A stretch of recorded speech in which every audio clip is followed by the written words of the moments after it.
روزے دار دن کو سویا، اس کو احتلام ہو گیا،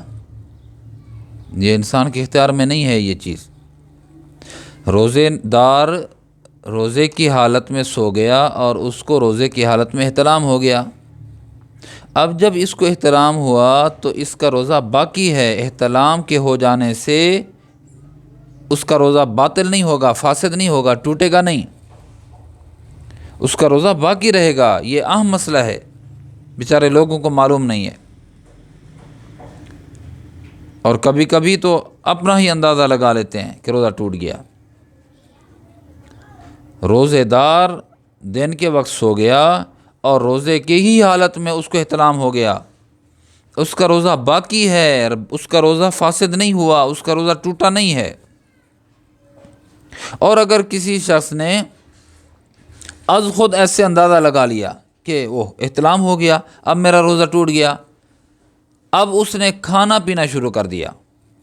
ایسی چیز کرنا شروع کر دی جس سے روزہ ٹوٹ جاتا ہے، کھایا پیا اس نے،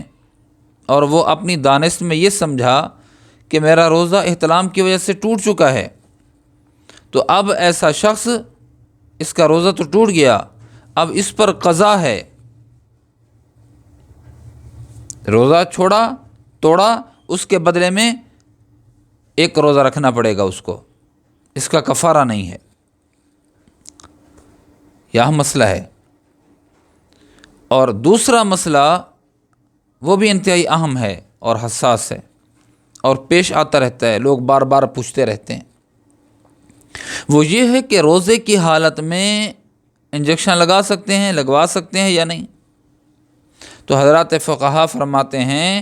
روزہ دار آدمی بیمار پڑ جائے، بیماری کو دور کرنے کے لیے یا طاقت کو حاصل کرنے کے لیے اگر کسی شخص نے روزے کی حالت میں انجیکشن لگوایا تو اس کا روزہ ٹوٹا نہیں، باقی ہے۔ روزے کی حالت میں انجیکشن بیماری کو رفع کرنے کے لیے لگوایا یا طاقت کے لیے لگوایا، روزہ باقی ہے۔ اور انجیکشن خواہ گوشت کا لگوایا یا رگ میں لگوایا، تب بھی روزہ باقی ہے، روزے میں بگاڑ اور فساد پیدا نہیں ہوا۔ تاہم اگر کسی شخص نے محض طاقت حاصل کرنے کے لیے روزے کی حالت میں بلا ضرورت محض طاقت حاصل کرنے کے لیے اور روزے کے احساس کو ختم یا کم کرنے کے لیے انجیکشن لگوا لیا طاقت کا، تو روزہ تو اس کا باقی ہے، لیکن اس کا یہ عمل مکروہ ہے، یعنی ایسا اس کو کرنا نہیں چاہیے، روزے کے ثواب میں کمی واقع ہو جائے گی۔ تو دو مسئلے میں نے عرض کیے ہیں اور دونوں انتہائی ضروری ہیں، احتلام اور دوسرا مسئلہ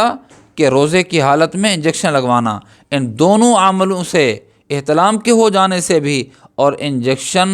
لگوانے سے بھی، روزے میں کوئی فساد اور بگاڑ نہیں ہوگا، روزہ باقی رہے گا۔